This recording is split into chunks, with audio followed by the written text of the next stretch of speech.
Lindsay Buziak was a bright and ambitious 24-year-old realtor in Victoria, British Columbia, whose promising life ended in a mystery that still haunts Canada. On a quiet February afternoon, she met two supposed clients, an unidentified man and woman, inside an empty home on a peaceful cul-de-sac. Moments later, she was found brutally murdered. Her boyfriend, Jason Zalo, discovered the scene, and Detective Chris Horsley led the complex investigation that followed. Years later, Lindsay's father, Jeff Buziak, continues to fight for justice, determined to expose the truth behind a crime so carefully planned that the killers vanished without a single trace.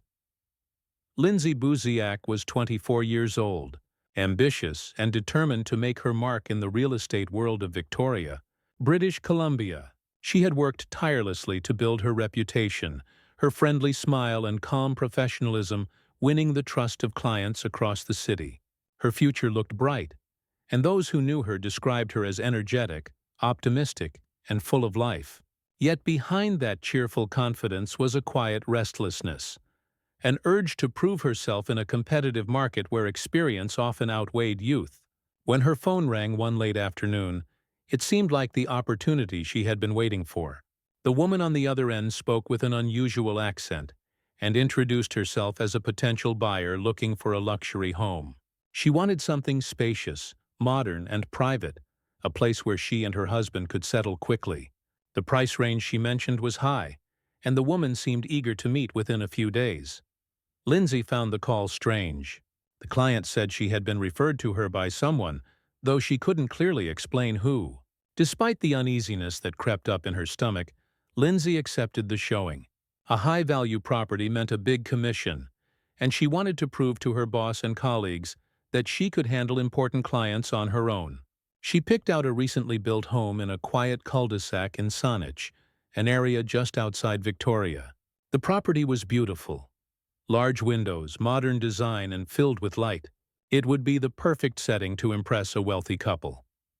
That night, she discussed the showing with her boyfriend, explaining that something about the call felt off.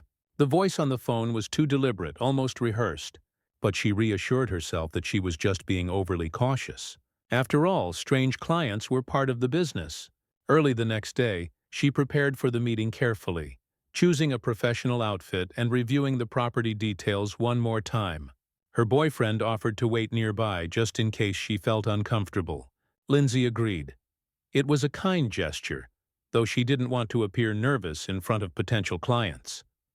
As she drove through the bright February afternoon, the city around her looked calm and ordinary. The sun reflected off the rooftops, and the bare trees swayed in the cool air. Nothing about the day suggested danger. She arrived at the property a few minutes early, unlocking the door and taking a quick walk through the house to make sure everything was in order. The floors gleamed, the air smelled of fresh paint, and the silence inside was deep. Then at exactly 5:30 she saw them. A tall man and a woman with short blonde hair, both neatly dressed, approached from the street. Lindsay smiled politely as they reached the entrance. To anyone watching, it looked like a normal house showing, another step in a young realtor's promising career. But what happened after that moment would become one of Canada's most haunting mysteries. The couple greeted Lindsay with polite smiles as they approached the entrance. The woman carried a small purse, her movements precise and controlled, while the man walked a step behind her, his hands tucked into his coat pockets. Everything about them seemed carefully rehearsed. Lindsay, always the professional, welcomed them inside and began her usual tour, describing the home's layout, the number of rooms, and the custom finishes. The house was quiet except for the echo of their footsteps on the hardwood floors. Sunlight streamed through the large windows, painting the white walls with warm light. From the outside, it looked like a perfect showing, calm, polite, and businesslike. Yet inside that peaceful silence, danger was lurking. Outside, her boyfriend waited in his car on a nearby street, keeping a casual eye on the property.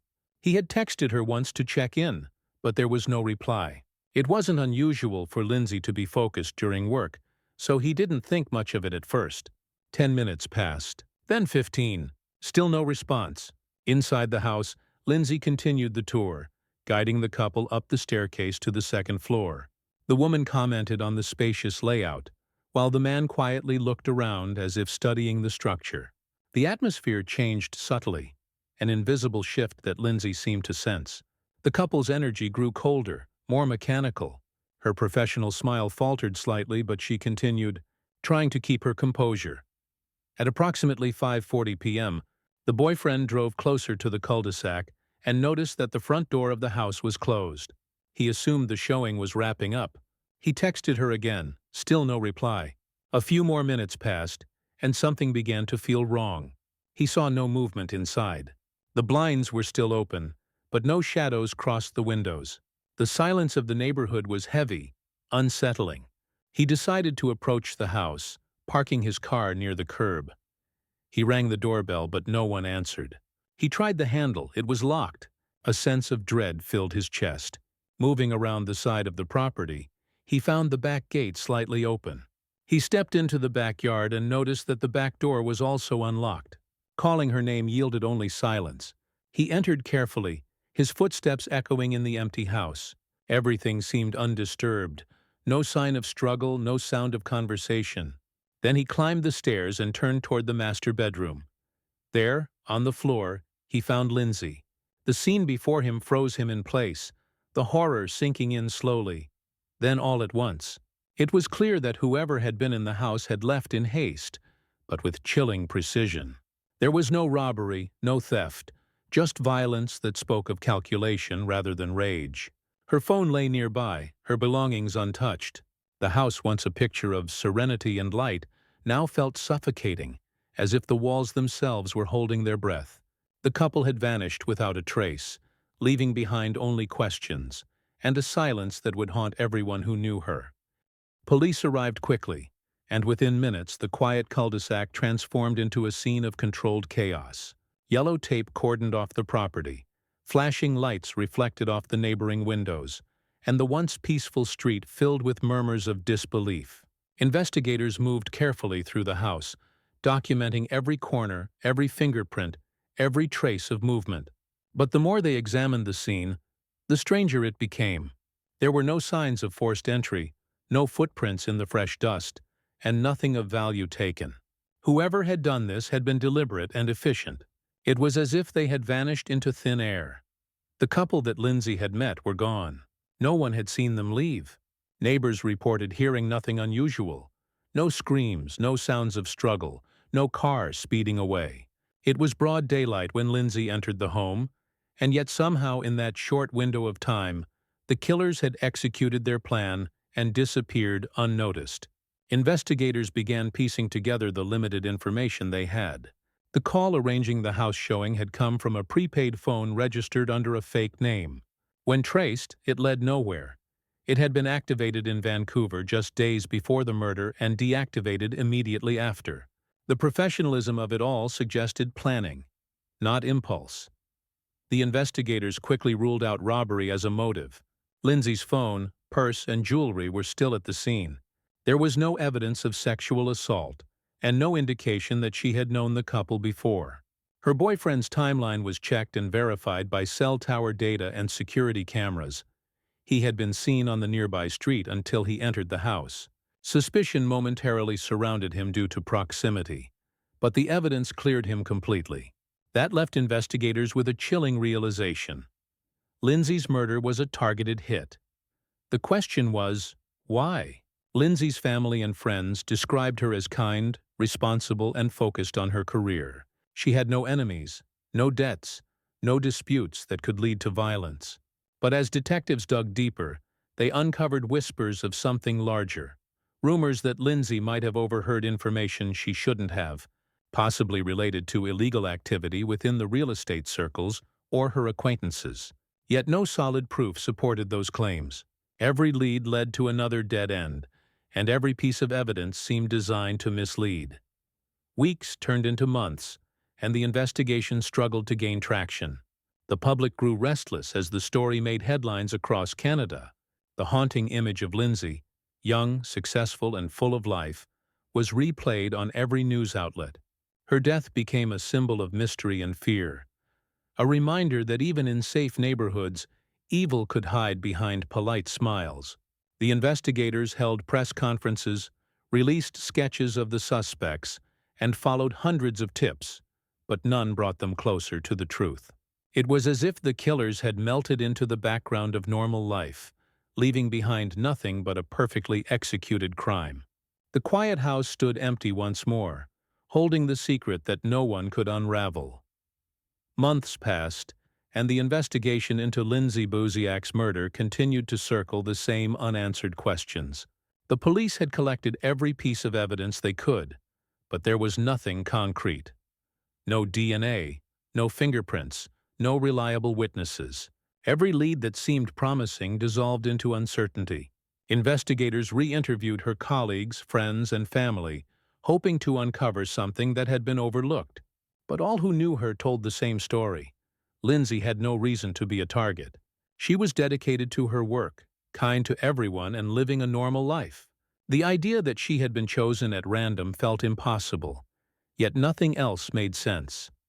As time went on, the public fascination with the case grew. News channels replayed her story.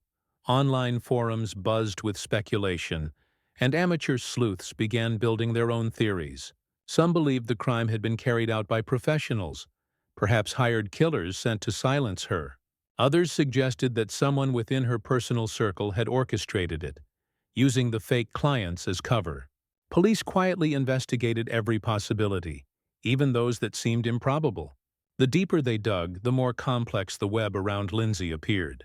There were whispers of drug trafficking connections within certain business networks, talk of a major real estate deal gone wrong, and suggestions that Lindsay may have unknowingly stepped into dangerous territory.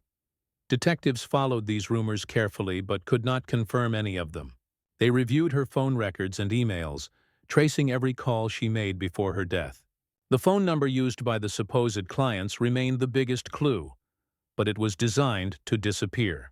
The prepaid device was purchased in Vancouver, used only to contact Lindsay, and then destroyed. That single detail convinced investigators that the murder had been planned meticulously. It wasn't a random act. It was organized, executed with precision, and intended to leave no trace. Despite the lack of progress, Lindsay's father refused to let the case fade away. He worked tirelessly to keep his daughter's name in the news, holding vigils and urging the public to share information. His persistence drew renewed attention, and once again tips began to flow in. But for every new claim, there were inconsistencies, false leads, mistaken identities, unreliable witnesses. Police had little more than they started with: a mysterious couple, an untraceable phone, and a motive that remained invisible. Years went by, and the cul-de-sac where the crime took place began to look normal again. New families moved in, repainting walls, replacing gardens, living ordinary lives. Yet the shadow of what had happened there never fully disappeared. Every anniversary of Lindsay's death brought reporters back to the quiet street, cameras capturing the stillness that seemed to echo her absence. For the detectives who had worked the case, it was a haunting reminder of how close they had come, and how easily the truth had slipped away. The murder of Lindsay Buziak was no longer just an investigation. It had become one of Canada's most enduring mysteries.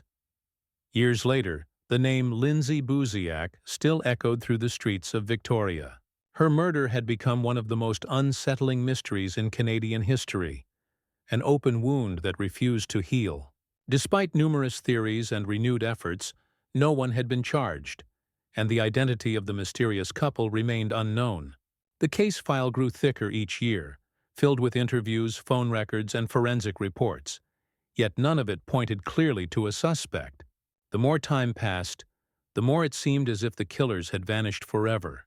But for those closest to Lindsay, time did not dull the pain. It only deepened the need for answers. Her father continued to be the loudest voice demanding justice. He organized marches, set up websites, and never missed an opportunity to remind the world that his daughter's case was far from solved. For him, it wasn't just about closure. It was about ensuring that whoever planned such a cruel and calculated act would one day face accountability.